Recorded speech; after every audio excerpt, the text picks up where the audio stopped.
If you haven't been following the story of Pluto since New Horizons flew past in 2015, you've missed one of the most startling reversals in planetary science. For decades, we expected a dead, crater-pocked ice ball at the edge of the solar system. What we found instead was a world that's rewriting our understanding of planetary geology. The images that came back weren't just pretty pictures. They were evidence of something that shouldn't be possible. A heart-shaped plain of frozen nitrogen, smooth as a skating rink, with no impact craters. Mountains made of water ice towering higher than the Rockies. And perhaps most puzzling of all, signs that this distant, frozen world might still be geologically active today, 4.5 billion years after it formed. But amid the headlines celebrating Pluto's beauty, a deeper mystery emerged. How does a world smaller than Earth's moon, with no significant tidal heating, no substantial atmosphere to speak of, and sitting in the deep freeze of the outer solar system, manage to erase its craters and resurface itself? Join me as we cut through the excitement and explore what NASA's New Horizons mission really discovered, and why those discoveries have left planetary scientists scratching their heads.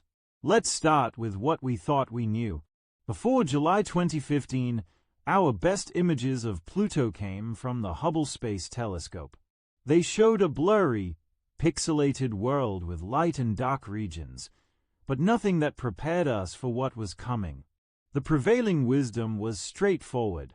Pluto formed billions of years ago in the cold outer reaches of the solar system. It should have been bombarded by impacts early in its history, just like every other world, and then effectively frozen in time. No internal heat source, no geological activity, just an ancient, scarred surface preserving a record of the solar system's violent youth. This made sense. After all, geological activity requires energy. On Earth, that energy comes from radioactive decay in the core and tidal forces from the Moon. On Jupiter's moon Io, it comes from the immense gravitational squeeze of Jupiter itself. On Saturn's moon Enceladus, tidal heating from Saturn keeps the interior warm enough to maintain a subsurface ocean. But Pluto, it's too small for significant radioactive heating, and while it has moons, they are not massive enough to generate the kind of tidal forces that power activity elsewhere. So when New Horizons began sending back close-up images during its flyby, the science team expected to see exactly what they'd predicted. A heavily cratered surface, ancient terrain, perhaps some interesting color variations from different types of ice, but fundamentally a static, dead world. What they saw instead stopped them cold, literally and figuratively. The western half of Pluto's famous heart-shaped feature, now known as Sputnik Planitia, was completely smooth. Not just relatively smooth, absolutely smooth. No craters larger than 0.5 kilometer across, which in geological terms means this surface is incredibly young. Perhaps less than 10 million years old, maybe even less than 1 million years. On a world that's 4.5 billion years old, that's like fresh paint. To understand why this is so shocking, you need to understand what craters tell us. Every solid surface in the solar system gets pelted by meteorites, asteroids, and comets. The rate of these impacts has slowed considerably since the early solar system, but it never stops. Craters accumulate like rings on a tree, marking the passage of time. When you see a surface with no craters, it means something has erased them. And erasing craters requires active geological processes, which means energy, which means heat. But Sputnik Planitia wasn't the only surprise. The images revealed terrain that was stunningly diverse.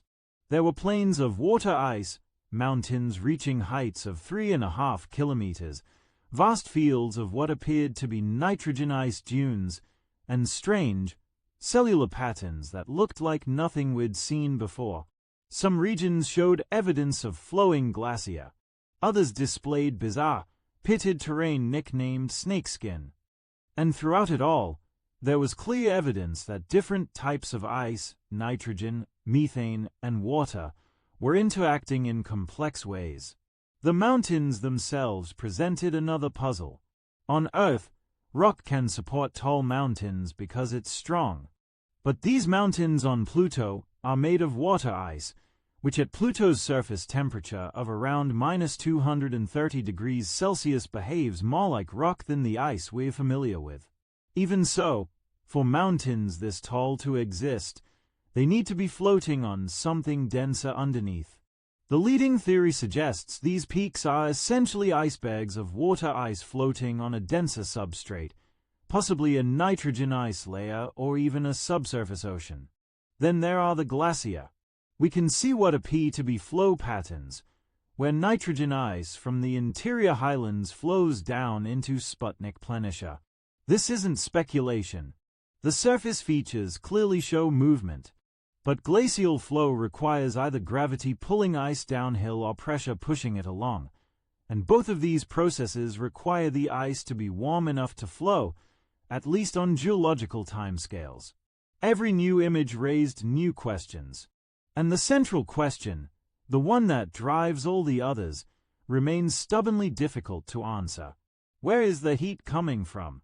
The New Horizons team immediately began working through possibilities.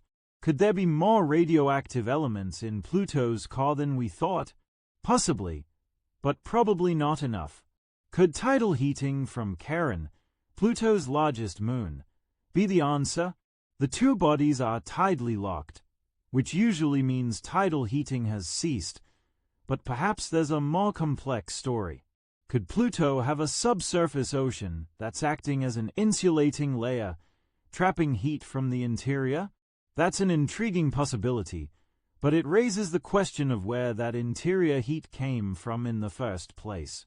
As we continue to analyze the data from New Horizons, nearly a decade after the encounter, we're still piecing together the puzzle. What's becoming clear is that our models of how small, distant worlds should behave were incomplete. Pluto is teaching us that the outer solar system is far more dynamic than we imagined. And that's just the beginning. In the parts ahead, we'll dive deeper into each of these mysteries, examine the evidence in detail, and explore the theories that scientists are developing to explain this impossible world. Because what NASA found on Pluto isn't what we expected, and that makes it all the more fascinating. Let's focus on the feature that started it all. Sputnik Planitia, the left lobe of Pluto's heart, is roughly the size of Texas. It sits in what appears to be an ancient impact basin, filled to the brim with nitrogen ice. And it's this nitrogen ice that holds the key to understanding Pluto's apparent youth. When the first high-resolution images came back from New Horizons, scientists noticed something peculiar about the surface of Sputnik Planitia. It was divided into irregular cells, each perhaps 20 to 30 kilometers across, separated by shallow troughs. The pattern looked strikingly familiar to anyone who's watched a pot of oatmeal simmer on a stove. These were convection cells. Convection happens when a fluid is heated from below. The warmer, less dense material rises to the surface, spreads out, cools, and then sinks back down at the edges. On Earth, we see this in boiling water, in the atmosphere creating thunderstorms, and in the mantle driving plate tectonics. But we didn't expect to see it on Pluto. The implications were immediate and profound. If the nitrogen ice in Sputnik Planitia is convecting, that means there's a temperature difference between the bottom of the ice layer and the top. The top, exposed to space, is predictably cold, around -230 Celsius. But the bottom has to be warm enough to make the ice soft and mobile. Even a difference of a few degrees would be enough. Here's where it gets interesting. Nitrogen ice on Pluto behaves differently than water ice on Earth. At Pluto's surface pressure and temperature, solid nitrogen is quite soft.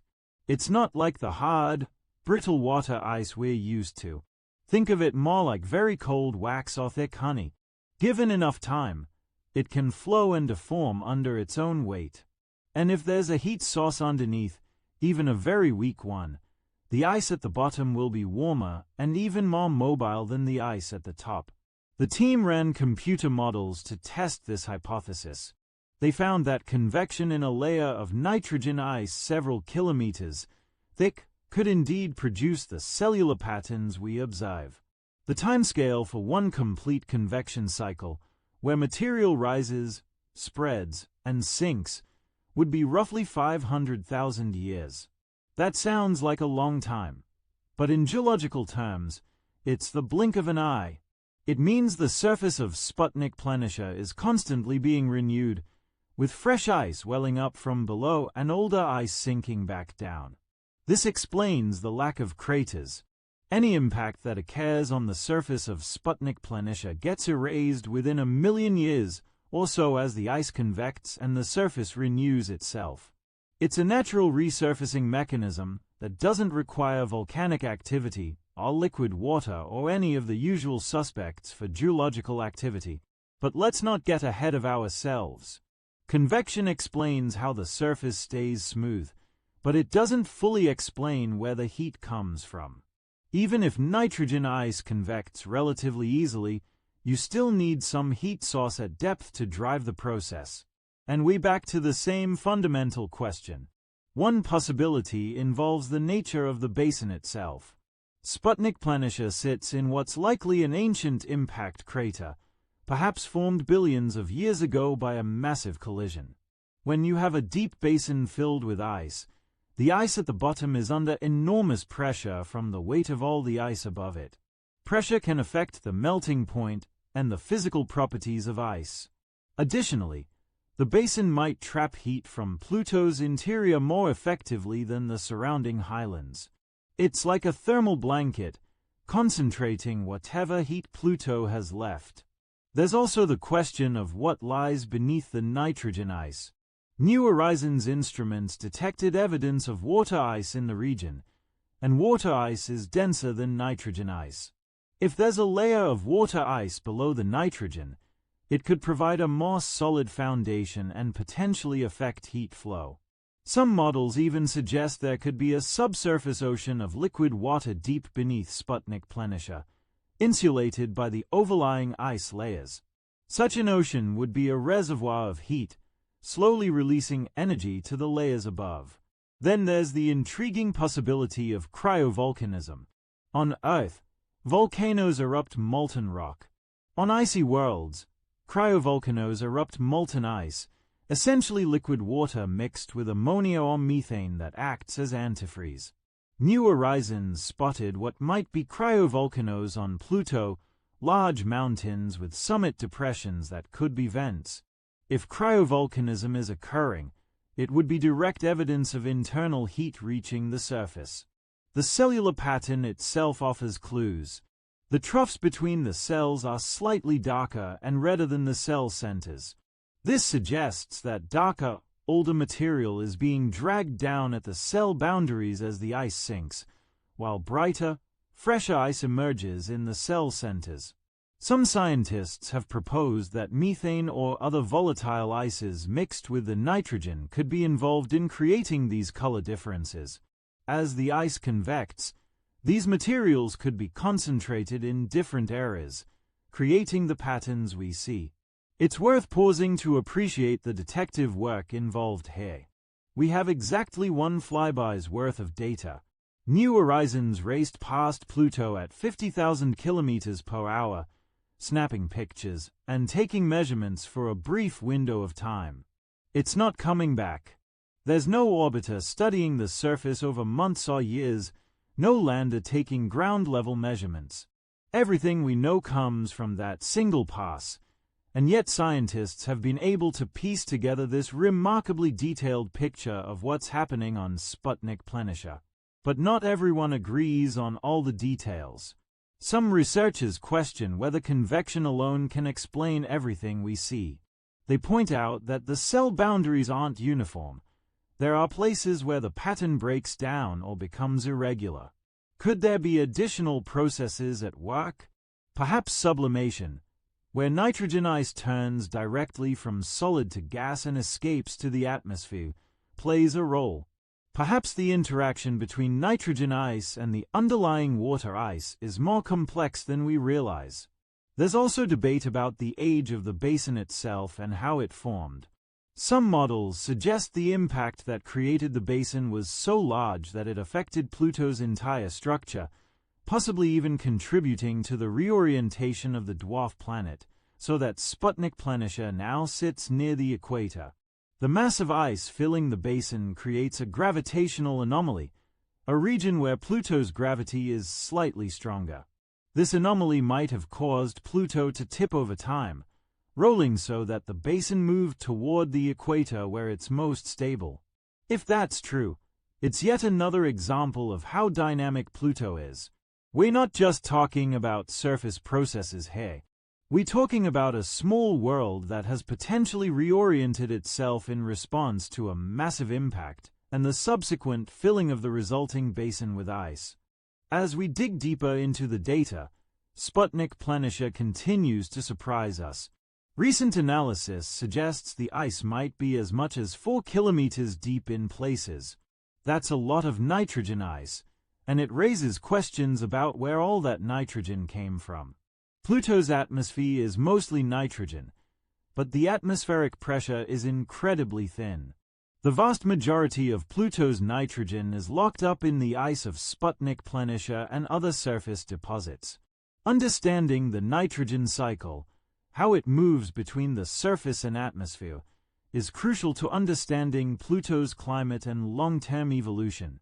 What we're seeing on Sputnik Planitia is a world in motion. Not rapid, dramatic motion like volcanic eruptions or earthquakes, but slow, inexorable geological activity that reshapes the surface over hundreds of thousands of years. It's a reminder that active doesn't always mean violent or sudden. Sometimes, activity is patient and persistent, and that raises a tantalizing question. If Pluto is still active now, what will it look like in another million years? 10 million years? Could Sputnik Planitia still be smooth and crater-free? Or will Pluto's heat engine eventually wind down, the convection slow to a halt, and craters begin to accumulate once more? We don't know yet. But that's what makes this discovery so compelling. We're watching a geological process unfold on a world where we never expected to see such things. And every answer we find leads to new questions. While Sputnik Planitia steals much of the spotlight, the mountains surrounding it are equally puzzling. These aren't small hills. They are towering peaks, some reaching heights of 3.5 kilometers above the surrounding plains. To put that in perspective, that's roughly equivalent to the height of Mount Whitney in California or Mount Cook in New Zealand. Substantial mountains by any measure. But here's what makes them extraordinary. They are made of water ice. On Earth, mountains are made of rock, silicates, and minerals that are strong and rigid at normal surface temperatures. Rock can support its own weight and build impressive structures. Ice, on the other hand, is something we think of as weak and brittle. It cracks, it breaks, it melts. Building a mountain out of ice seems absurd. Except at Pluto's temperatures, water ice doesn't behave like the ice in your freezer. At -230 degrees Celsius, water ice is hard as granite and just as strong. It doesn't melt, it doesn't soften, it doesn't flow easily. It's essentially rock, and that means it can support tall mountains just as effectively as silicate rock can on Earth. The mountain ranges on Pluto have been given informal names by the New Horizons team. There's Norgay Montes and Hillary Montes, named after the first people to summit Mount Everest. These ranges border Sputnik Planitia, rising abruptly from the edge of the plain like a barrier wall. Further east, there's Chulhu Regio, a dark, heavily cratered region, and within it, more isolated peaks and highland terrain. What's striking about these mountains is their youth. Like Sputnik Planitia, they show very few impact craters. That suggests they formed relatively recently, perhaps within the last 100 million years.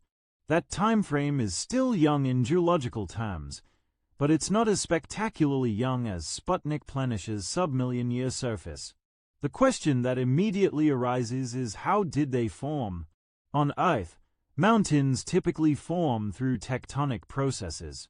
Plates collide, and the crust buckles upward. Or volcanic activity builds mountains from below. But Pluto doesn't have plate tectonics. It's far too small and cold for that. And while cryovolcanism might exist on Pluto, we haven't seen clear evidence that it's building these particular mountain ranges. The leading theory is that these mountains are blocks of water ice that have essentially floated upward. Imagine an iceberg, but instead of floating in water, it's floating in a denser substrate, possibly a layer of nitrogen ice or a slush of different ices. Water ice is less dense than nitrogen ice. If you have water ice sitting on top of or embedded within nitrogen ice, buoyancy will cause the water ice to rise, just like an iceberg floats on water. This process is called isostasy, and it's the same principle that governs why continents stand higher than ocean floors on Earth. Continental crust is less dense than oceanic crust, so it floats higher on the underlying mantle. On Pluto, water ice is the low-density crustal material, and nitrogen or other denser ices form the layer it floats on. But there's a catch. For this to work, the underlying material has to be soft enough to allow the water ice to move through it. That means, once again, we need some heat to keep the nitrogen ice or whatever substrate we're dealing with relatively warm and mobile. Not warm by our standards, but warm enough to flow over geological time. The mountains also show interesting textures and features. Some have sharp, angular peaks, while others are more rounded. There are valleys and ridges, and in some places, what appear to be landslides or avalanches where material has tumbled down the mountainsides. This suggests that erosion is occurring, though what exactly is eroding these mountains is unclear. It could be sublimation of ice, where the surface slowly evaporates into the thin atmosphere. It could be freeze-thaw cycles involving different types of ice. Or it could be something we haven't thought of yet. One particularly intriguing feature is the contact between the mountains and Sputnik Planitia. In many places, the nitrogen ice plain appears to be invading the surrounding terrain, flowing around the bases of mountains like a slow-motion flood. This creates bays and inlets where the nitrogen ice has pushed into the higher ground. It's reminiscent of how a lava flow on Earth will surround obstacles in its path, solidifying around them. This observation supports the idea that Sputnik Planitia is not just sitting passively in its basin, but is actively interacting with the terrain around it. The nitrogen ice is flowing, either because of convection or because it's slowly being deposited from the atmosphere, and then flowing downhill under gravity. Either way, it's reshaping the landscape. There's also evidence of faulting and fracturing in some of the mountainous regions. Long, linear features suggest that Pluto's crust has been under tension or compression, causing it to crack. This could be related to the overall cooling and contraction of Pluto over billions of years. As the interior cools, it shrinks, and the crust has to adjust, leading to faults and fractures.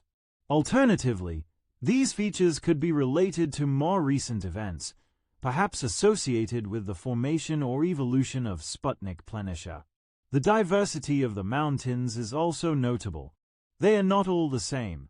Some regions have clusters of tall, isolated peaks, almost like islands rising from a frozen sea.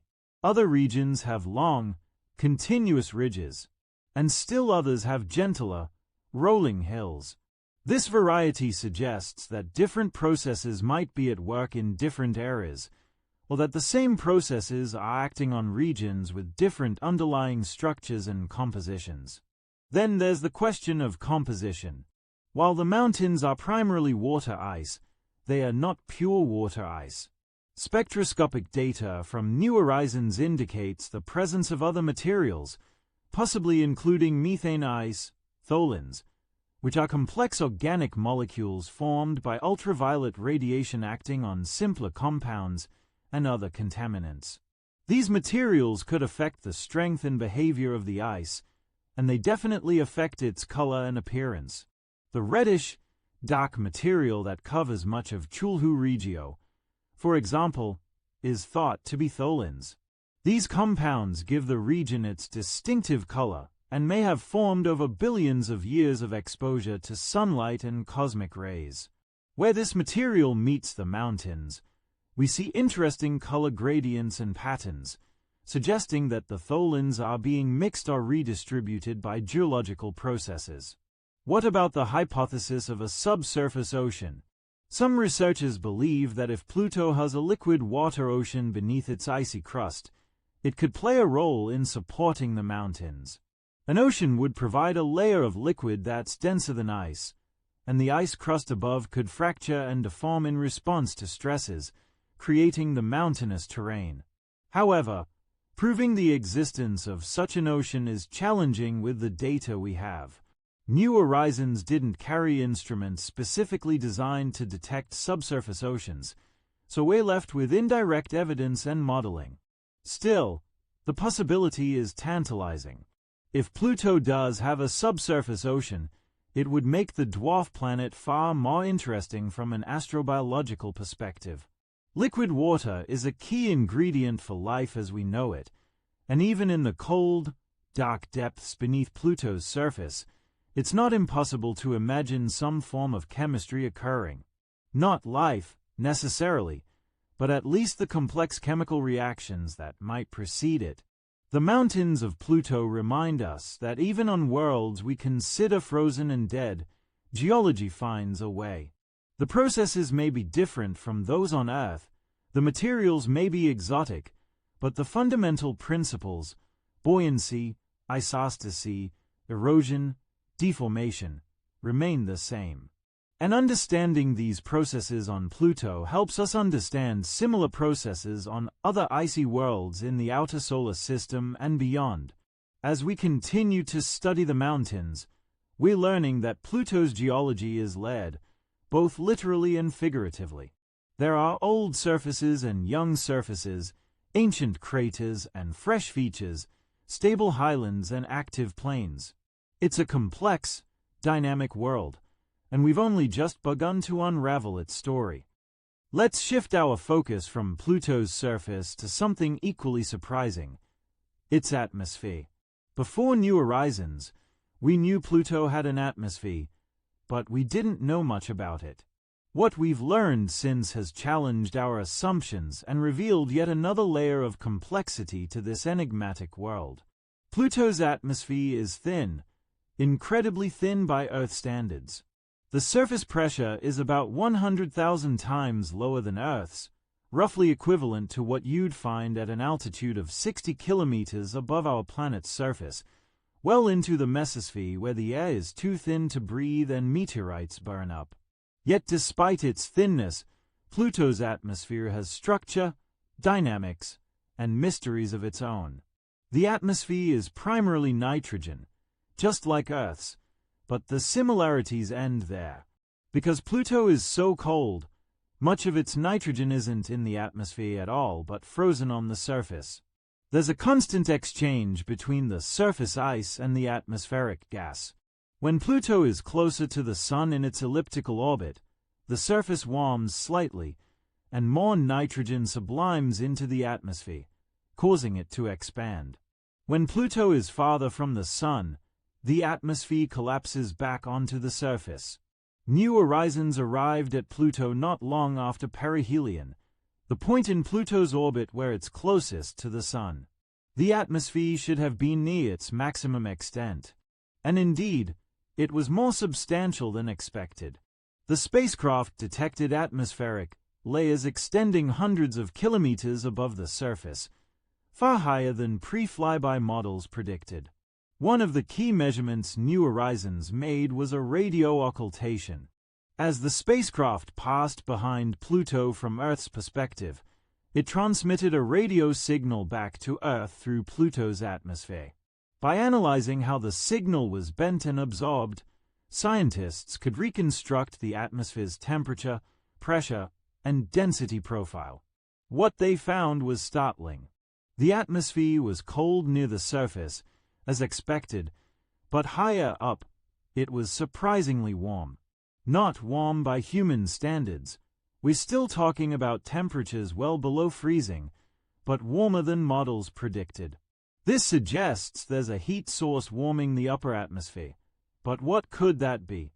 On Earth, the upper atmosphere is heated by sunlight, specifically by ultraviolet radiation that breaks apart molecules and releases energy.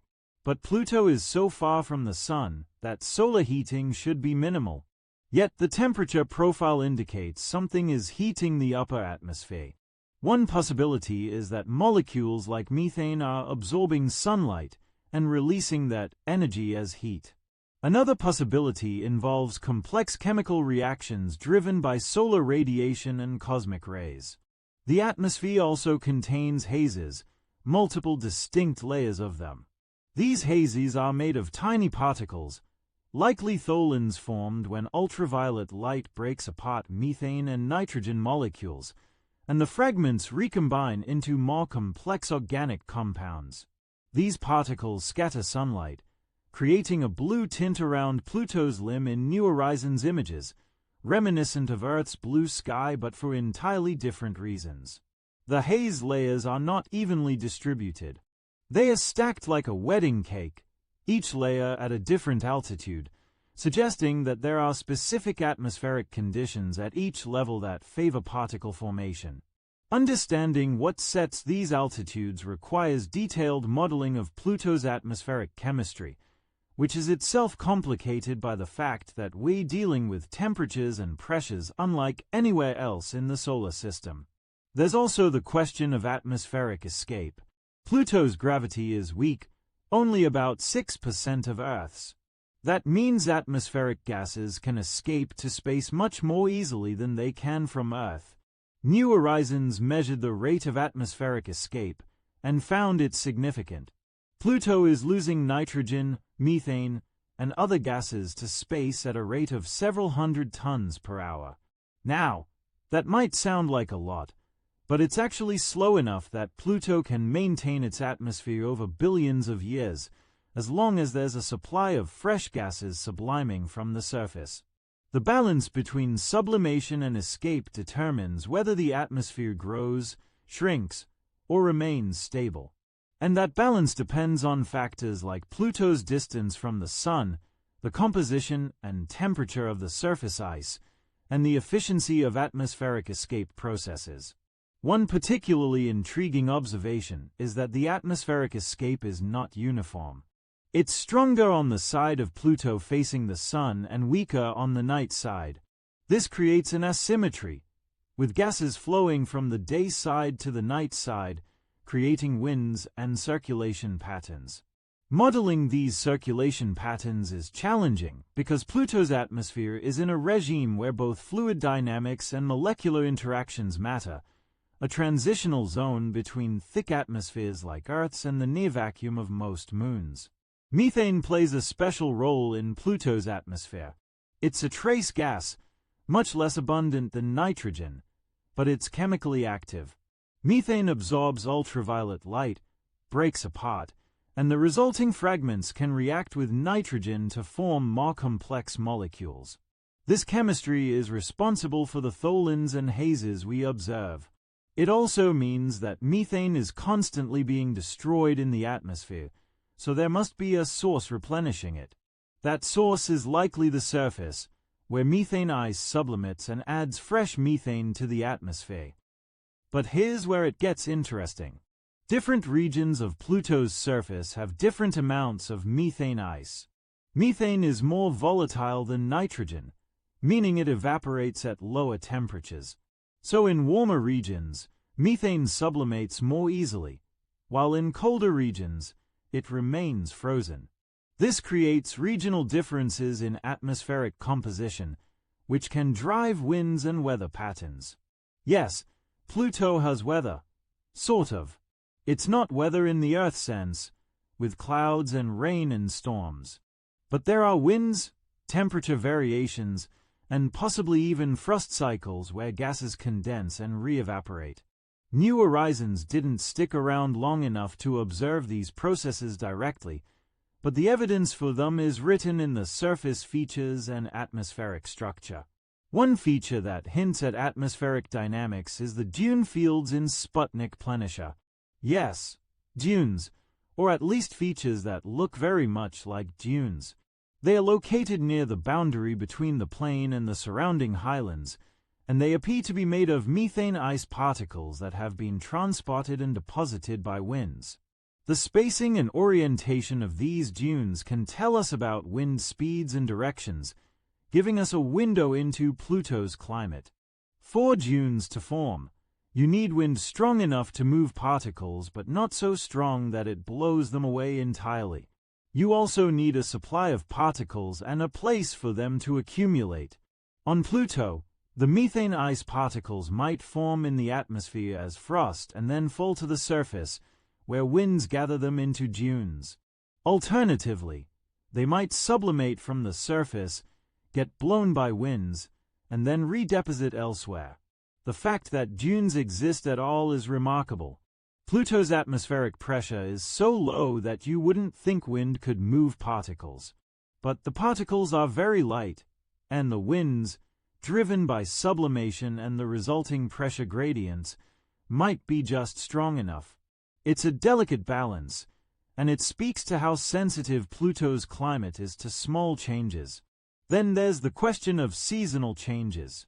Pluto's orbit takes 248 Earth years, and its axial tilt is substantial, about 120 degrees. That means Pluto experiences extreme seasons. For decades at a time, one pole is in perpetual daylight while the other is in perpetual darkness. As Pluto orbits, the poles switch, and the distribution of sunlight changes dramatically. These seasonal changes affect where ice sublimates and where it condenses. Over the course of Pluto's year, nitrogen ice might migrate from one hemisphere to the other, flowing across the surface as glacier or through the atmosphere as vapor. This could explain some of the geological features we see, like flow patterns and terraces in Sputnik Planitia. New Horizons captured Pluto at just one moment in this long seasonal cycle. What will the atmosphere look like in another 100 years? Will Sputnik Planitia look different? Will new regions become active while others freeze over? We can only speculate, and without another mission to Pluto, we may never know for certain. But the atmosphere gives us clues. By studying its composition, structure, and dynamics, we can infer what's happening on the surface and predict how Pluto might change over time. It's a reminder that planetary science is interconnected. The atmosphere affects the surface affects the atmosphere, and both are shaped by Pluto's orbital dynamics and internal heat. As we continue to analyze the data, one thing becomes clear. Pluto's atmosphere is not a passive envelope. It's an active participant in the planet's geology and climate, driving processes that shape the surface and transporting materials across vast distances. Understanding this atmosphere is key to understanding Pluto as a whole. No discussion of Pluto would be complete without talking about Charon, its largest moon. But calling Charon a moon doesn't quite do it justice. Charon is so large relative to Pluto, more than half Pluto's diameter, that the two are better described as a binary system. They orbit a common center of mass that lies in the space between them, not inside either body. They are locked in a gravitational dance, each showing the same face to the other for all eternity. When New Horizons flew past Pluto, it also flew past Charon, and what it saw there was just as surprising as anything on Pluto itself. Let's start with the basics. Charon is roughly 1,200 kilometers in diameter, making it about half the size of Pluto. It's the seventh largest moon in the solar system by mass, larger than some dwarf planets. Its surface is primarily water ice, which makes sense given that it formed in the cold outer reaches of the solar system. Unlike Pluto, Charon doesn't have a significant atmosphere, at least not one that New Horizons could detect. But Charon does have geology, active geology. And that's surprising for the same reasons Pluto's activity is surprising. Charon is small, it should have cooled off long ago, and it doesn't have any obvious heat source. Yet the images from New Horizons show a world that has been reshaped by geological processes relatively recently in its history. The most striking feature on Charon is an enormous canyon system that stretches across much of its surface. This system, informally named Serenity Chasma and other related features, is far larger than the Grand Canyon on Earth. It's deeper, wider, and longer, cutting through Charon's icy crust like a scar. In some places, the canyon walls rise several kilometers above the canyon floor. Canyons form when the crust is under tension, being pulled apart. On Earth, this happens at places like rift valleys where tectonic plates are diverging. But Charon doesn't have plate tectonics. So what caused this massive canyon system? The leading theory is that Charon once had a subsurface ocean. Early in its history, radioactive decay and the heat from its formation would have kept the interior warm. A layer of liquid water could have existed beneath the icy crust, insulated from the cold of space. But over time, as the interior cooled, that ocean began to freeze. When water freezes, it expands. If a subsurface ocean freezes, it pushes outward on the crust above it. But here's the key: Charon as a whole would also be cooling and contracting. The net effect depends on which process dominates. If the expansion from the freezing ocean is greater than the overall contraction, the crust gets stretched, causing it to crack and forming the giant canyon systems we observe. This hypothesis is supported by the fact that the canyons appear to be extensional features, meaning they formed from the crust being pulled apart rather than pushed together. There are no obvious signs of compression or mountain building on Charon, which you might expect if the moon was simply shrinking. The scale of these canyons is staggering. Some segments are over 300 kilometers long and plunge 7 or 8 kilometers deep. To put that in perspective, that's nearly as deep as the Mariana Trench, the deepest part of Earth's oceans. But instead of water filling these canyons, there's vacuum and ice. The walls are sheer cliffs of frozen water, preserved in the cold of the outer solar system for potentially billions of years. But there's another mystery. Parts of Charon's surface are relatively smooth and crater-free, particularly in the southern regions. This suggests that something has resurfaced those areas, erasing the ancient impact record.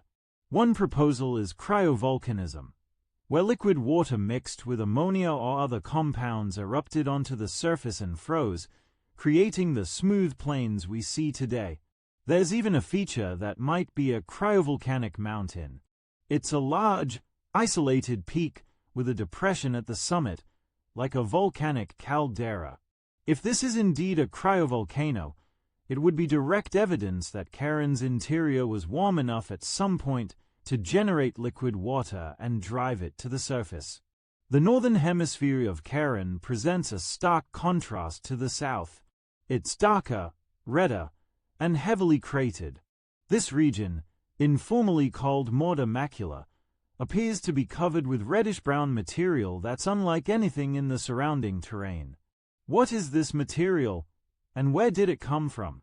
The current best explanation is that it's tholins, the same organic compounds that create hazes in Pluto's atmosphere. But how did they end up on Charon? Charon doesn't have a significant atmosphere of its own. The theory is that gases escaping from Pluto's atmosphere, carried by solar wind and other processes, eventually make their way to Charon.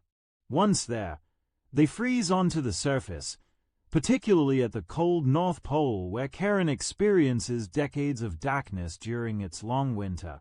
Over time, these frozen gases are broken apart by ultraviolet radiation and cosmic rays, forming tholins that darken and redden the surface. It's a slow process, taking millions of years, but it could explain the stark color difference between Charon's northern and southern hemispheres. There's something poetic about this. Pluto is literally painting its companion moon with material from its own atmosphere.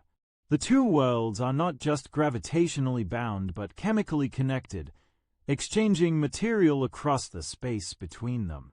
The relationship between Pluto and Charon also has implications for their internal structures. The two bodies are tidally locked, meaning they always show the same face to each other. This happens because of tidal forces, the same forces that cause ocean tides on Earth. Over time, tidal forces cause rotation to slow until it matches the orbital period, achieving a stable configuration. But tidal forces also generate heat through friction as a world's interior flexes and deforms. This is the primary heat source for Jupiter's moon Io and contributes significantly to the heating of Europa and Enceladus. Could tidal heating be warming Pluto and Charon? The problem is that once two bodies are tidally locked, the tidal heating largely stops. There's no more flexing because each world is in a stable state relative to the other. However, some researchers have proposed that Pluto and Charon might not be perfectly locked, or that there could be other factors, like the presence of other moons, that create small variations in the tidal forces and generate some residual heating. Pluto has 4 other known moons besides Charon: Styx, Nix, Kerberos, and Hydra.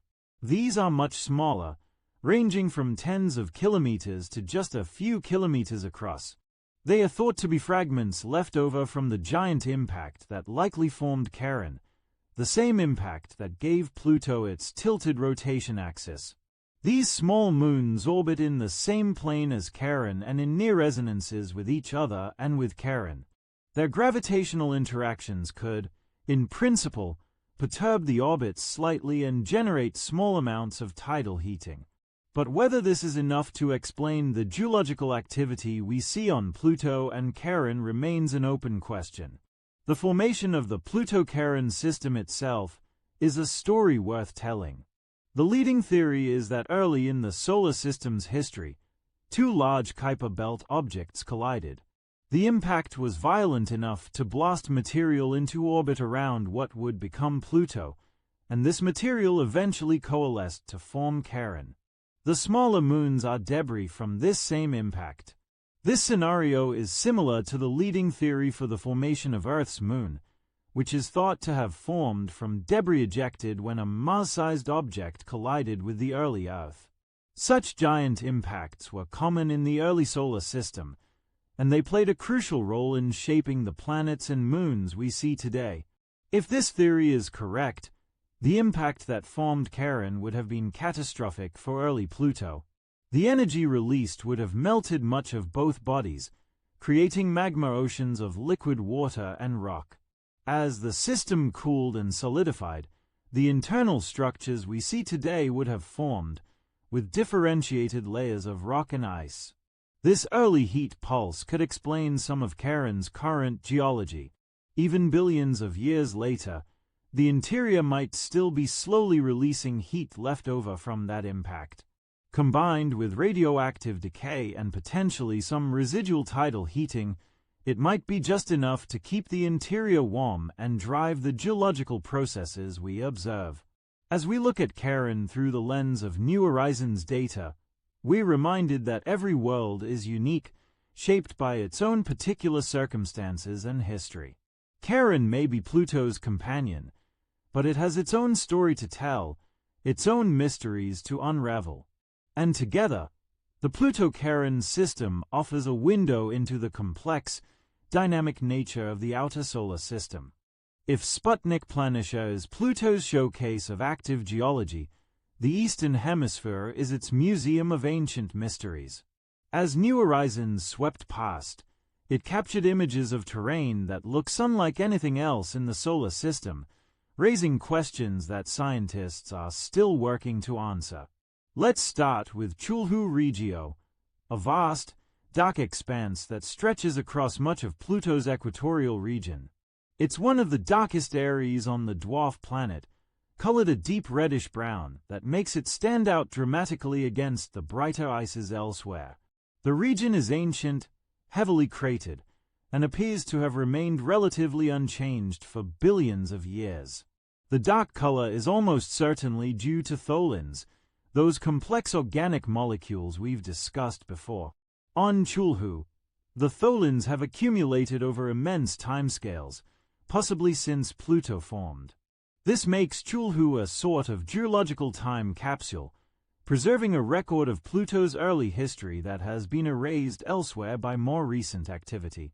But Chulhu isn't uniform. There are variations in color and texture across the region, suggesting that the tholins have been modified or mixed with other materials. Some areas are darker than others, some have a more pronounced red color, and there are patches where brighter material seems to be exposed. Understanding these variations could tell us about the processes that have affected Chulhu over time. One possibility is that the variations are due to different amounts of methane ice mixed with the tholins. Methane ice is bright, so areas with more methane would appear lighter. Over time, methane could sublimate away, leaving behind a darker residue enriched in tholins. Alternatively, fresh methane could be deposited from the atmosphere, brightening the surface temporarily. There's also the question of why Chulhu is so dark compared to other ancient terrain on Pluto. One hypothesis involves elevation. Chulhu sits at a lower elevation than some of the surrounding regions. If gases sublimate from higher elevations and travel through the atmosphere before condensing at lower elevations, Chulhu might receive less fresh ice and more processed, darkened material. It's like a basin that collects the dregs rather than the fresh supply. Moving east from Chulhu, we encounter some of Pluto's strangest terrain, the so-called snakeskin or bladed terrain. This landscape is covered with parallel ridges and troughs, each several hundred meters tall and spaced roughly half a kilometer apart. They stretch for hundreds of kilometers, creating a texture that from above looks like the scales of a reptile or the surface of a washboard. What could create such a bizarre landscape? The leading theory involves sublimation. The ridges are thought to be composed of methane ice, which at Pluto's equator is constantly sublimating, turning directly from solid to gas. Over time, this preferential erosion could carve the ice into ridges aligned with the sun's path across the sky. Here's how it might work. At the equator, the sun's rays strike the surface at a low angle, especially during the long dawn and dusk periods of Pluto's day. Ice faces perpendicular to the sun's rays sublimate faster than faces that are at a shallow angle. This differential erosion carves out a series of parallel ridges and troughs, all aligned in the same direction. Over millions of years, these features grow taller and more pronounced. This process, called sublimation erosion, has been observed on a small scale on Earth, particularly in the dry valleys of Antarctica where ancient ice sublimates slowly over time. But on Pluto, it's occurring on a grand scale, creating a landscape that's both alien and hauntingly beautiful. The bladed terrain tells us something important about Pluto's climate history. For these features to form, the methane ice must have been stable at the surface for long periods, slowly eroding rather than being buried by other materials or melted by internal heat. This suggests that at least in this region, Pluto has been relatively stable for millions of years. But not everywhere on Pluto is ancient. Scattered throughout the eastern hemisphere are patches of younger terrain, regions that show fewer craters and different textures. Some of these areas appear to be filled with nitrogen ice that has flowed into depressions, similar to what we see in Sputnik Planitia but on a smaller scale. Others show evidence of past cryovolcanic activity or resurfacing events. One particularly intriguing feature is a large, circular depression with concentric rings, almost like a bullseye. It's been informally named Burney Basin after Venetia Burney, the young girl who suggested the name Pluto for the newly discovered planet in 1930. The basin is several hundred kilometers across and surrounded by ridges and terraces. Is Bernie Basin an impact crater, a volcanic caldera, something else entirely? The evidence is ambiguous. It has the circular shape of an impact crater, but the concentric rings and the smooth floor suggest that whatever formed it triggered subsequent geological activity, perhaps releasing subsurface material that flooded the basin floor.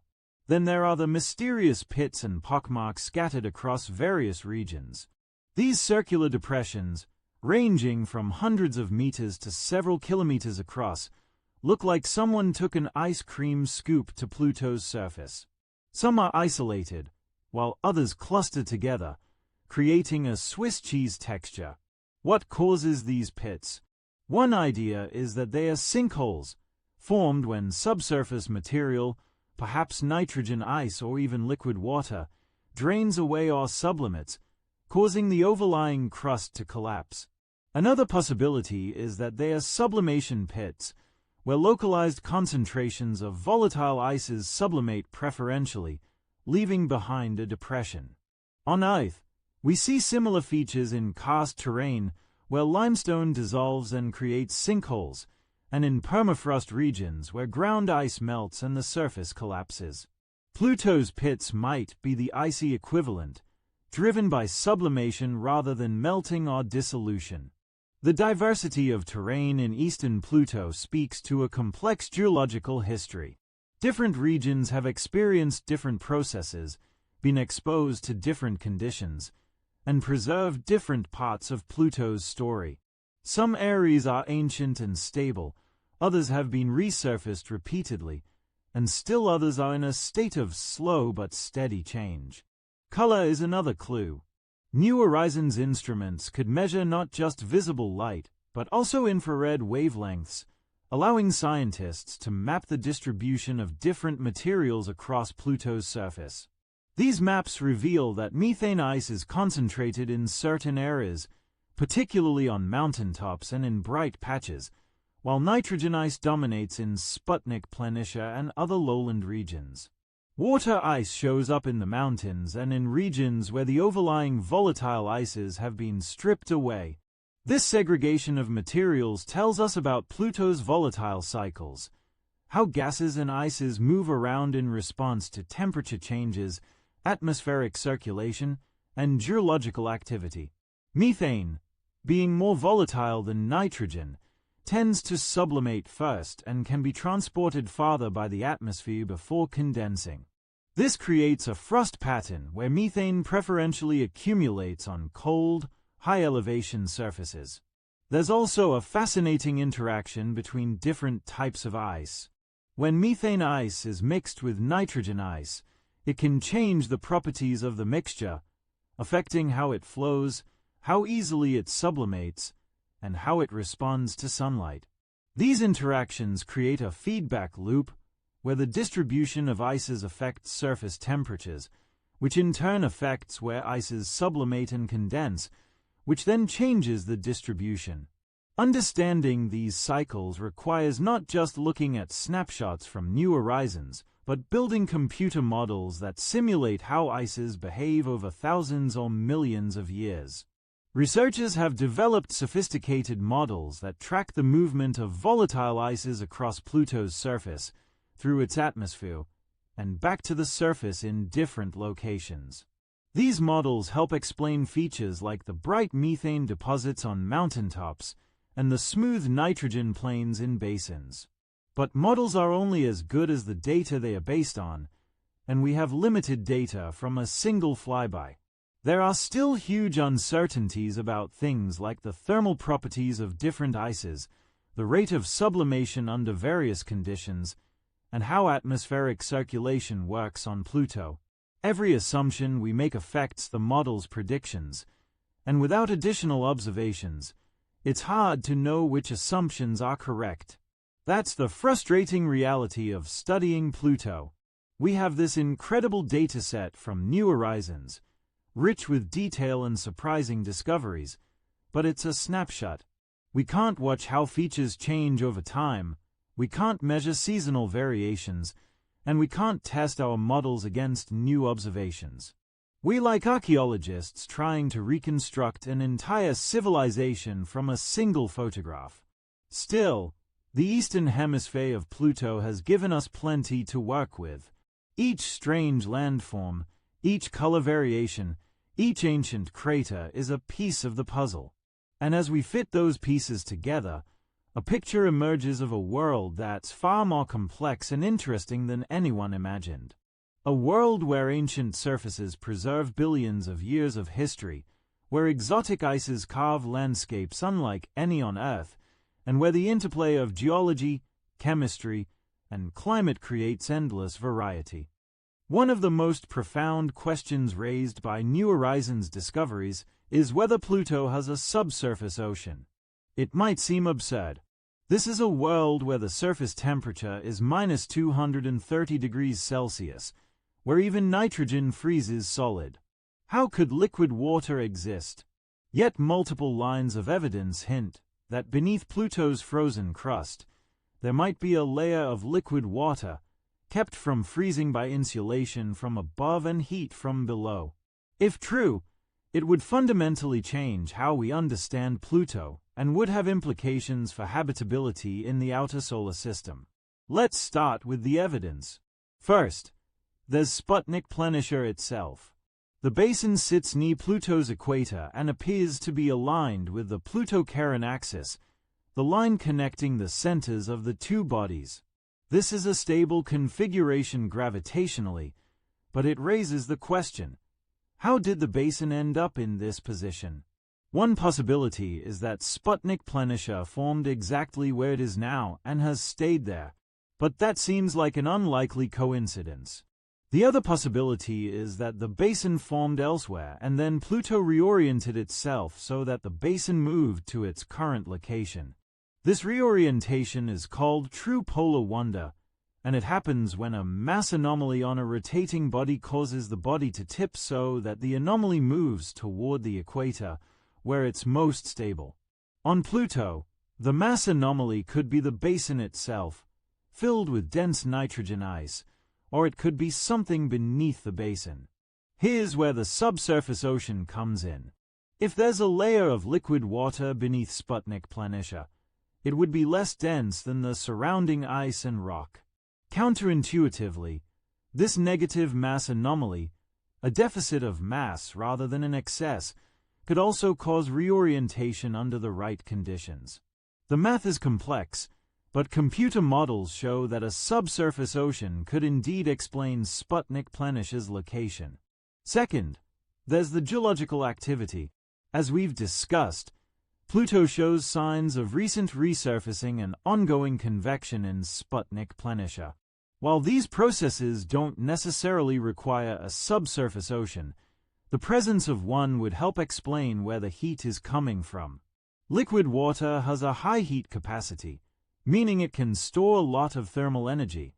An ocean could act as a thermal battery, slowly releasing heat over billions of years and keeping the interior warmer than it would otherwise be. Third, there's Charon. As we discussed earlier, Charon shows evidence of extensional tectonics, likely caused by the freezing of a subsurface ocean.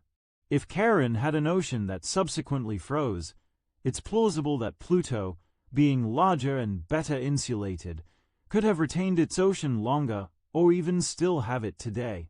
Fourth, there are theoretical considerations.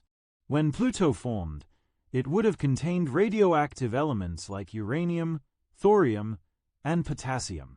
These elements decay over time, releasing heat. In the early solar system, there was also a lot of heat from impacts and from the gravitational energy released as Pluto's interior differentiated, with heavier materials sinking to the center and lighter materials rising. In the first few 100 million years, this heat would have been enough to melt ice in Pluto's interior, creating a global ocean beneath an icy crust. The question is whether that ocean has survived to the present day or whether it froze solid long ago. The answer depends on several factors: how much heat Pluto is generating today, how effectively that heat is retained by insulation, and whether there are any exotic compounds mixed with the water that could lower its freezing point. Ammonia is a key player here. If ammonia is mixed with water, it acts as antifreeze, lowering the freezing point significantly. A water-ammonia mixture could remain liquid at temperatures as low as -100 degrees Celsius or even colder, depending on the concentration. We know that ammonia is present in the outer solar system. It's been detected on other icy moons, so it's reasonable to assume Pluto has some as well. If Pluto's ocean contains ammonia, it becomes much more plausible that the ocean is still liquid today. The crust above the ocean would act as insulation, slowing the loss of heat to space. And the radioactive elements in the core, while producing less heat than they did billions of years ago, are still generating some energy. Computer models suggest that under the right conditions, a Pluto-sized body could maintain a subsurface ocean for billions of years, potentially even to the present day. The ocean would be perhaps 100 kilometers below the surface, beneath a thick crust of water ice. It might be tens or even 100 kilometers deep, extending down toward the rocky core.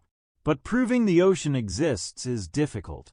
New Horizons didn't carry instruments specifically designed to detect subsurface oceans. On missions to Europa and Enceladus, scientists use measurements of induced magnetic fields or detailed analysis of the Moon's gravitational field to infer the presence of subsurface water.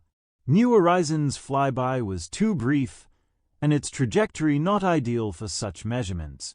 However, researchers have tried to extract clues from the data that does exist. One approach involves looking at Pluto's shape. If there's a subsurface ocean, it affects how Pluto responds to tidal forces and how its mass is distributed, which in turn affects its shape. By carefully measuring Pluto's shape from New Horizons images and combining that with estimates of its mass and density, scientists can constrain the possible internal structures. These analyses suggest that a subsurface ocean is consistent with the data, but they don't prove it exists. Other internal structures could also explain the observations. It's frustratingly ambiguous, which is often the case in planetary science when we're working with limited data. Another approach is to look for indirect signs of an ocean on the surface.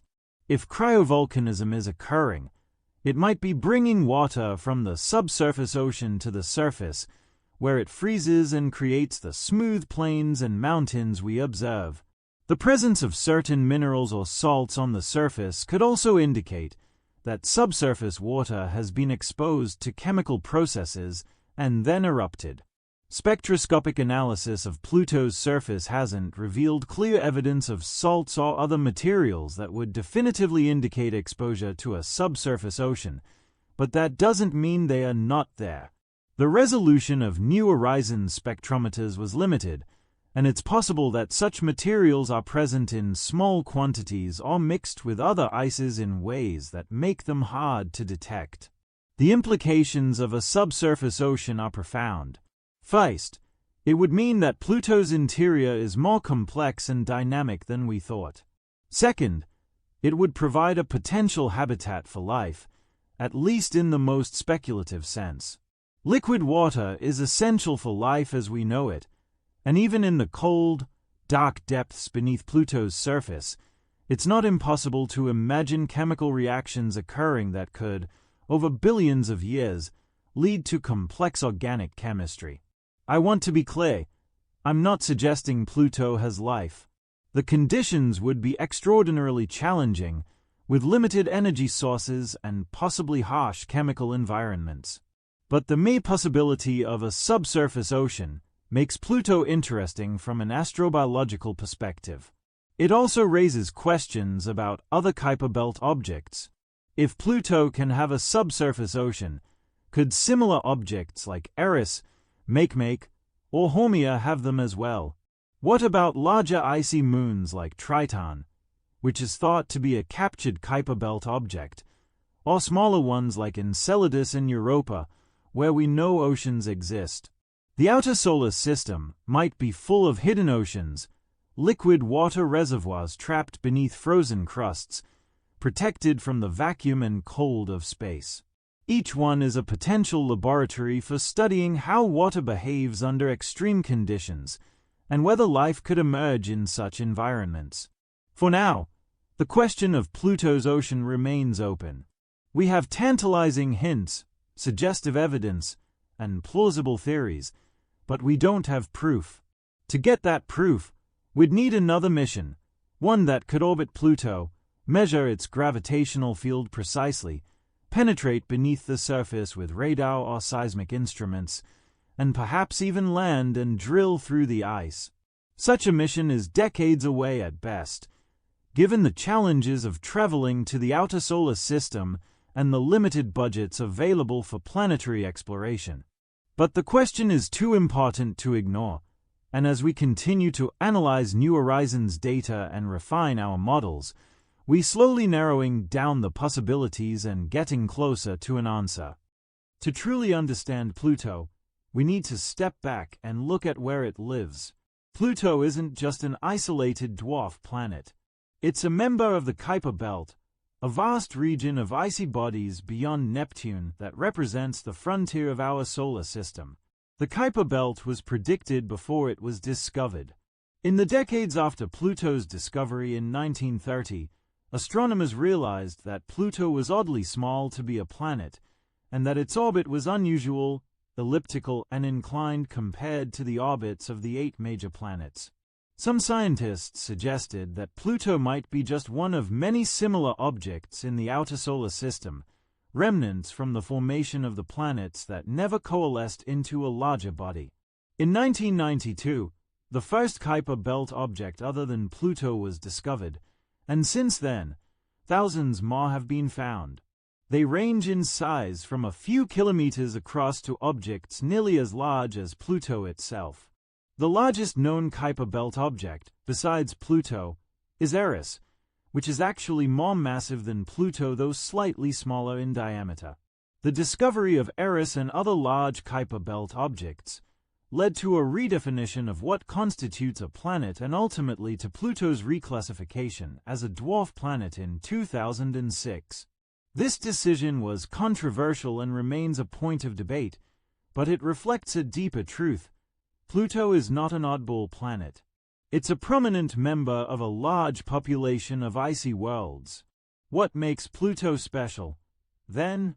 For one thing, it's large. Most Kuiper Belt objects are much smaller, dozens or hundreds of kilometers across rather than thousands. Pluto's size means it has enough gravity to pull itself into a spherical shape, which is one criterion for being considered a dwarf planet rather than just an irregular chunk of ice and rock. Pluto's size also means it has more internal heat and more complex geology. Smaller objects cool off quickly and become geologically dead.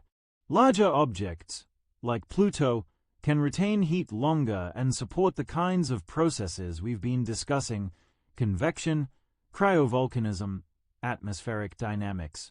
But Pluto is also typical in some ways.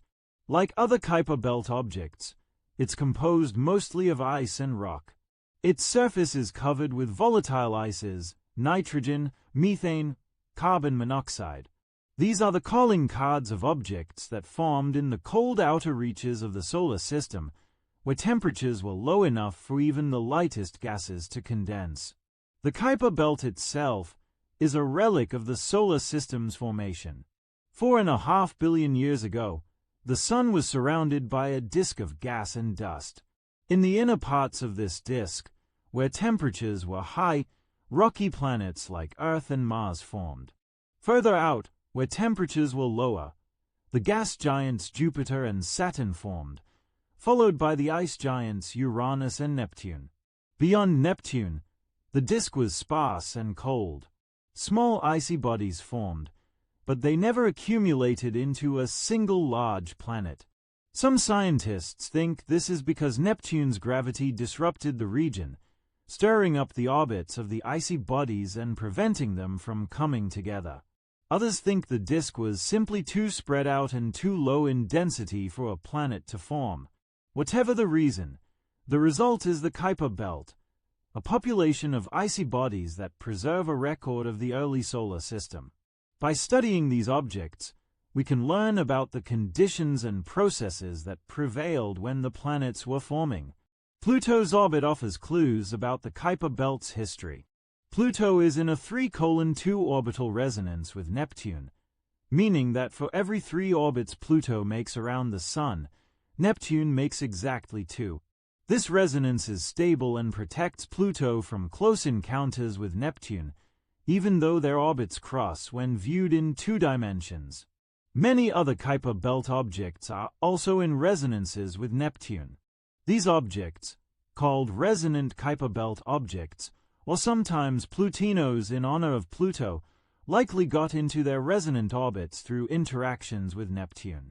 As Neptune migrated outward early in the solar system's history, pushed by gravitational interactions with the other giant planets, it swept up icy bodies and locked some of them into resonances.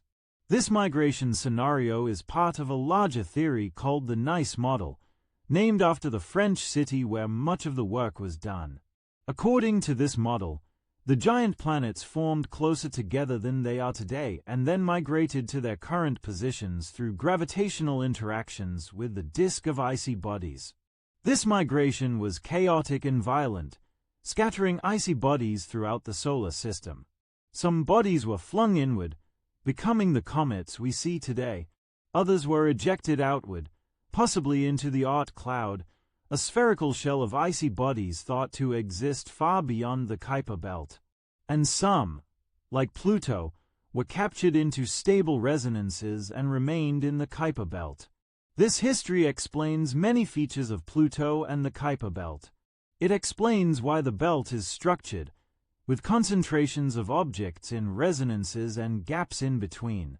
It explains why some Kuiper Belt objects have highly elliptical and inclined orbits. They were scattered by gravitational interactions during the migration era. And it explains why the belt seems to have been depleted, why there aren't more objects than we observe. Much of the original population was scattered away. Comparing Pluto to other Kuiper Belt objects reveals both similarities and differences. Eris, for example, is slightly more massive than Pluto and has a highly reflective surface, likely due to a layer of frozen methane that condensates on the surface during Eris's long winter and sublimates during summer. Eris also has a small moon, Dysnomia, though nothing like Charon. Makemake, another large Kuiper Belt object, is bright and red, suggesting a surface rich in tholins and methane.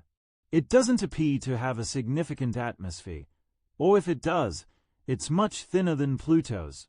Haumea is elongated and spins rapidly, likely due to a giant impact early in its history. It has 2 small moons and a ring system, the first such ring discovered around a Kuiper Belt object. Each of these objects tells a different story, but all of them share a common origin in the cold outer regions of the protoplanetary disk. They are siblings, born from the same material but shaped by different experiences.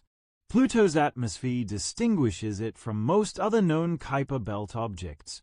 Eris might have a transient atmosphere during parts of its orbit, but Pluto's atmosphere is more substantial and persistent.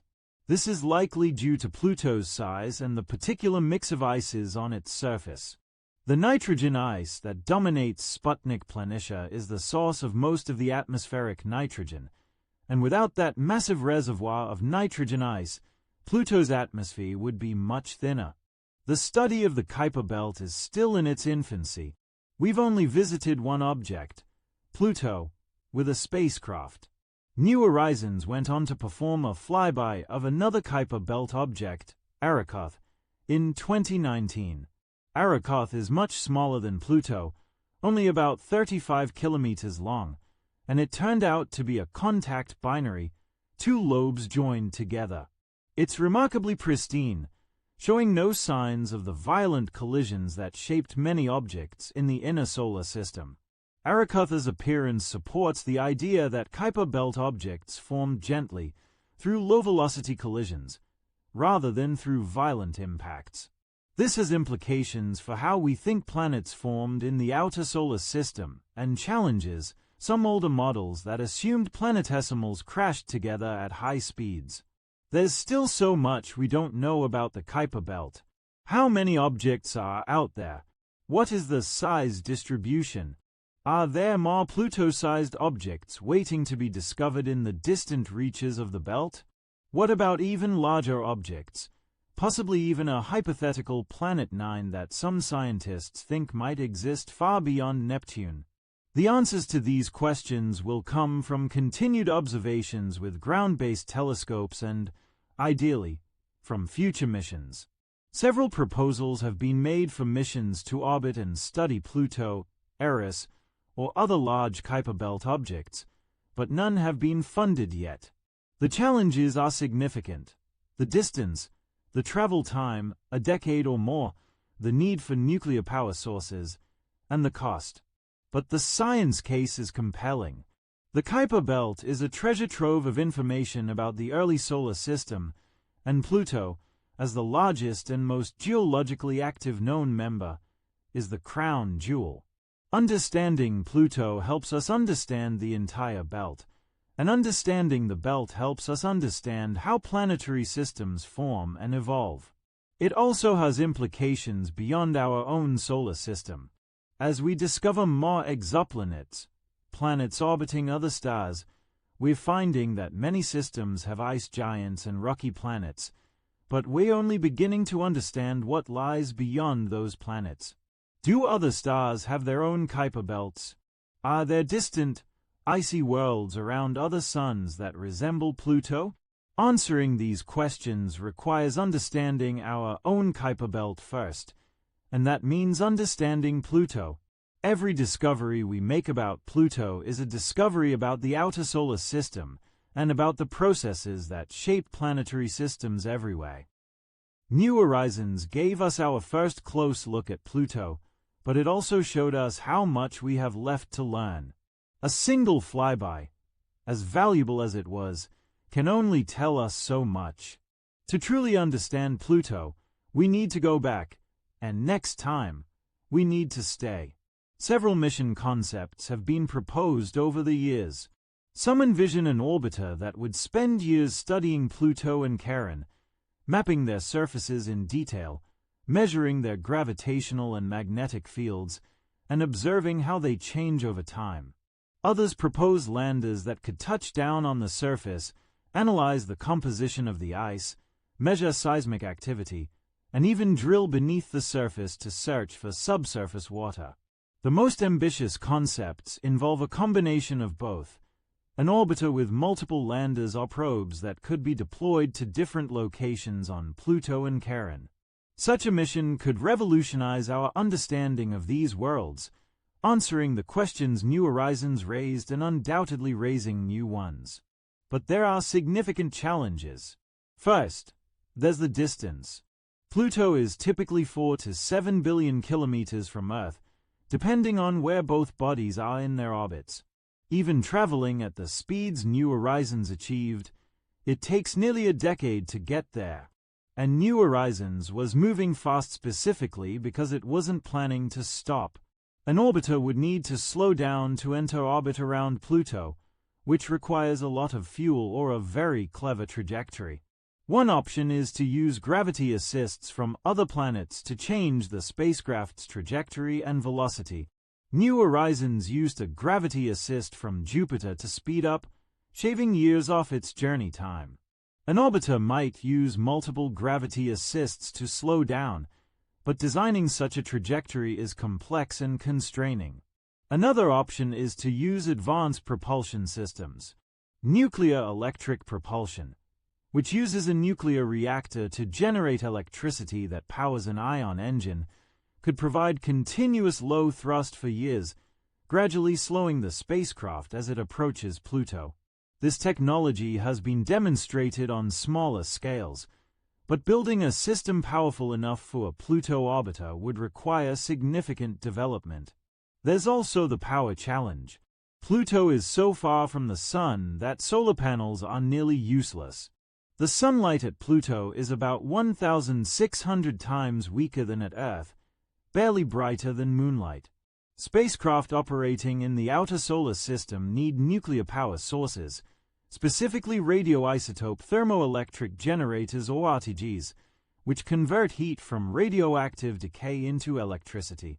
RTGs are reliable and long-lasting, but they are also expensive and require plutonium-238, a rare isotope that's in limited supply. NASA has been working to increase production of plutonium-238, but it remains a constraint on outer solar system missions. Then there's cost. A mission to orbit Pluto would likely cost several $billion and take decades from conception to completion. In an era of constrained budgets, every mission competes with many others for funding. A Pluto orbiter would have to compete with missions to Mars, Europa, Titan, and other high-priority targets, each with its own compelling science case. Despite these challenges, the scientific community remains interested in returning to Pluto. In 2023, a mission concept called the Persephone mission was proposed. It would send an orbiter to Pluto with instruments designed to study the atmosphere, map the surface composition in detail, measure the gravitational field, to constrain the internal structure, and search for evidence of ongoing geological activity. Persephone would also carry a small probe that could be deployed into Pluto's atmosphere, measuring temperature, pressure, and composition as it descended, and possibly surviving to land on the surface. Such a probe could provide ground truth data that would calibrate and validate the remote sensing measurements from the orbiter. Another concept, called the Pluto Ocean World Surveyor, focuses specifically on the question of the subsurface ocean. It would use ice-penetrating radar to probe beneath the surface, looking for layers of liquid water, and would carry instruments to detect any cryovolcanic activity. If Pluto has an ocean, this mission could find it. There have also been proposals for missions to other Kuiper Belt objects. A mission to Eris could compare it to Pluto and see whether the geological activity we observed on Pluto is unique or common among large icy bodies. A mission to Haumea could study its ring system and fast rotation. A mission to Quaoar or Sedna could explore the outer reaches of the Kuiper Belt, where objects may have been less affected by Neptune's migration. In the nearer term, there are ongoing efforts to observe Pluto from Earth. While ground-based telescopes can't resolve Pluto's surface features, they can track changes in brightness and color as Pluto rotates and as different parts of its surface face Earth. These observations can tell us whether Sputnik Planitia is still convecting, whether the atmosphere is changing, and whether any dramatic events like impacts or cryovolcanic eruptions have occurred since New Horizons flew past. The James Webb Space Telescope, with its powerful infrared capabilities, has been used to observe Pluto and other Kuiper Belt objects. While it can't see the level of detail New Horizons achieved, it can provide spectroscopic data that helps us understand the composition and temperature of Pluto's surface and atmosphere. These observations complement the New Horizons data and help us track how Pluto is changing over time. There's also interest in using stellar occultations to study Pluto's atmosphere. When Pluto passes in front of a distant star from Earth's perspective, the star's light is dimmed and distorted as it passes through Pluto's atmosphere. By measuring this distortion from multiple locations on Earth, astronomers can reconstruct the atmosphere's structure and look for changes. Several such occultations have been observed since New Horizons flyby, and they've shown that the atmosphere is evolving, possibly thinning as Pluto moves farther from the Sun in its orbit. The case for returning to Pluto is strong. We've seen that it's a geologically active world with a complex history, possibly harboring a subsurface ocean. We've seen that it has an atmosphere with intricate chemistry and dynamics. We've seen that its interaction with Charon and the other moons creates a system that's more than the sum of its parts. And we've seen that studying Pluto helps us understand the Kuiper Belt, the outer solar system, and the formation of planetary systems in general. But beyond the science, there's something deeper that draws us to Pluto. It's the sense of mystery, the knowledge that this distant, frozen world is not the dead, lifeless place we once imagined, but a dynamic, evolving world with stories written in its ice and mountains and plains. It's the realization that even at the edge of the solar system, there's still beauty, complexity, and surprise. If and when we return to Pluto, what will we find? Will Sputnik Planitia still be smooth, or will craters have begun to accumulate? Will the atmosphere be thicker or thinner? Will we discover new features that New Horizons missed? Will we finally prove whether the subsurface ocean exists? We won't know until we go back. And that's both frustrating and exciting. It means there are still discoveries to be made, still mysteries to unravel. It means that the story of Pluto is far from over. In many ways, it's just beginning. As we reach the end of this journey through Pluto's mysteries, it's worth stepping back and asking, what have we learned? Not just about Pluto itself, but about how we do science, how we understand the solar system, and what it means to explore the unknown. The first lesson is humility. Before New Horizons, we thought we had Pluto figured out. It was going to be a cold, dead, cratered ball of ice, a relic from the early solar system that had nothing interesting to tell us. We were spectacularly wrong. Pluto turned out to be one of the most geologically diverse and active worlds we've ever seen, small size and distance from the sun be damned. This teaches us to be cautious about our assumptions. Every time we visit a new world, whether it's Mars, Europa, Enceladus, or Pluto, we're surprised. Nature is more creative than we are. The universe is full of processes and phenomena that we haven't thought of, operating under conditions we can barely imagine. The only way to discover these things is to go and look. The second lesson is about the value of exploration. New Horizons cost about $700 million, which sounds like a lot, but is actually a bargain for a mission of this scope. For that investment, we've revolutionized our understanding of Pluto, the Kuiper Belt, and the outer solar system. We've inspired millions of people around the world with images of a distant, beautiful world. We've trained a generation of scientists and engineers, and we've demonstrated that humans are capable of extraordinary things when we set our minds to it. Some people question whether space exploration is worth the cost, especially when there are so many problems to solve here on Earth. But this is a false choice. The money spent on space exploration is a tiny fraction of national budgets, and much of it goes toward developing technologies and training people in ways that benefit society broadly. More fundamentally, exploration is part of what makes us human. We've always sought to understand the world around us, to push beyond the horizon and see what's there. Pluto is just the latest horizon. The third lesson is about interconnectedness. Pluto isn't an isolated world. It's connected to Charon through tidal forces and possibly through the exchange of atmospheric material. It's connected to the Sun through the radiation that drives its atmospheric chemistry.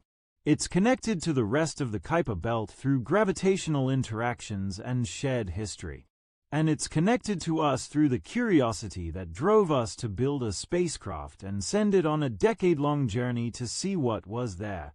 Understanding these connections is crucial. We can't understand Pluto in isolation. We have to understand it in context. The same is true for Earth. Our planet isn't isolated either. It's part of a solar system, shaped by the same processes that shaped Pluto, albeit under very different conditions. Studying other worlds helps us understand our own. The fourth lesson is about time. Pluto's story unfolds over billions of years. The impact that formed Sputnik Planitia might have happened 4 billion years ago, The convection that resurfaces the plane operates on timescales of hundreds of thousands of years.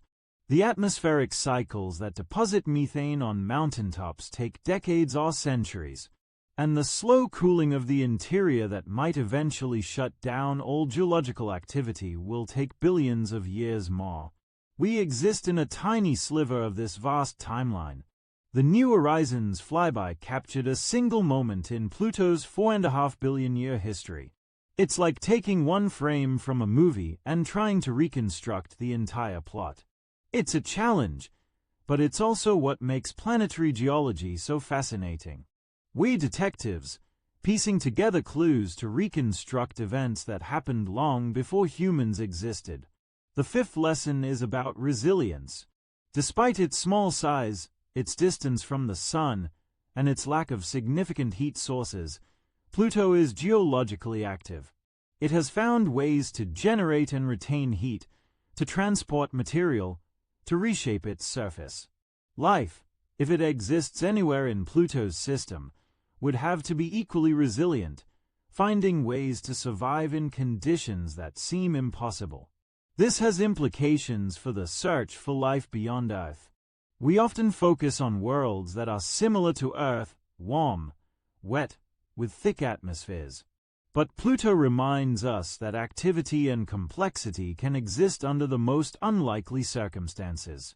If Pluto can be geologically active, maybe there are other worlds, even colder and more distant, that are also active. And if there's activity, there might be chemistry. And if there's chemistry, maybe, just maybe, there could be life. The sixth lesson is about beauty.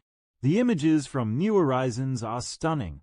The heart-shaped Sputnik plenisher, the towering mountains, the blue haze layers, the intricate textures and colors. These aren't just scientifically valuable, they are aesthetically meaningful. They remind us that the universe is not just a collection of physical processes, but a place of wonder and beauty. This matters because it connects science to art, to culture, to the human experience. When people see images of Pluto, they are not just learning about geology and atmospheric physics, they are experiencing awe. And awe is a powerful emotion. It inspires us to care about the universe, to want to learn more, to support the exploration that brings us these images. The seventh lesson is about the limits of knowledge. Despite everything we've learned, there's still so much we don't know about Pluto. We don't know if it has a subsurface ocean. We don't know exactly where the heat-driving geological activity comes from. We don't know what will happen to the atmosphere as Pluto moves farther from the Sun. We don't know what Pluto looked like a billion years ago, or what it will look like a billion years from now. These unknowns aren't failures, they are opportunities.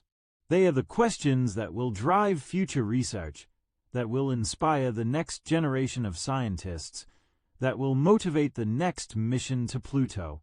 Science is not about having all the answers, it's about asking better and better questions. And finally, Pluto teaches us about our place in the cosmos. When Clyde Tombaugh discovered Pluto in 1930, it expanded the known solar system. For 76 years, Pluto was the ninth planet, the farthest outpost of our cosmic neighborhood. Then it was reclassified, and some people felt diminished by that, as if something had been taken away. But New Horizons showed us that Pluto is no less remarkable for being called a dwarf planet. If anything, it's more remarkable. It's not an oddball planet. It's a representative of an entire population of worlds that we're only beginning to explore. It's a bridge between the familiar realm of the 8 major planets and the vast, mysterious Kuiper belt beyond. And beyond the Kuiper belt lies the Oort cloud, and beyond that, the stars. Pluto isn't the end of our solar system. It's a way station on an infinite journey. Every world we explore, from the Moon to Mars to Pluto and beyond, is a step on that journey. Each one teaches us something new, challenges our assumptions, and expands our understanding. So what did NASA find on Pluto? They found a world that shouldn't be geologically active but is. A world that shouldn't have a substantial atmosphere but does. A world that shouldn't be interesting but turned out to be one of the most fascinating places in the solar system. They found mountains made of ice, plains that convect, nitrogen glacier, atmospheric hazes, and a moon that paints its companion with organic molecules. But more than that, they found mystery. And mystery is what drives science. As long as there are mysteries to unravel, questions to answer, and horizons to explore, we'll keep going back to worlds like Pluto. Because in the end, what we're really exploring isn't just the solar system. It's the limits of what we know, the boundaries of what's possible, and the depths of our own curiosity. And that's what makes Pluto's story so compelling. It's not just about a distant world of ice and rock.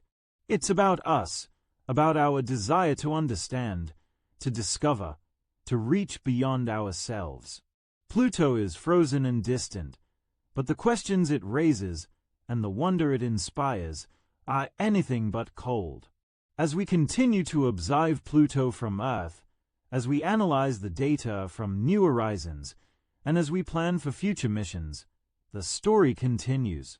New chapters are being written, and somewhere out there, 5 billion kilometers from Earth, Pluto orbits in the darkness, its nitrogen heart beating with convection, its atmosphere exchanging material with its surface, its secrets waiting for us to return and uncover them.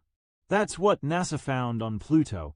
Not answers, but a reminder that the universe is full of wonders we never expected, and that exploration, for all its challenges and costs, is one of the most profoundly human things we can do.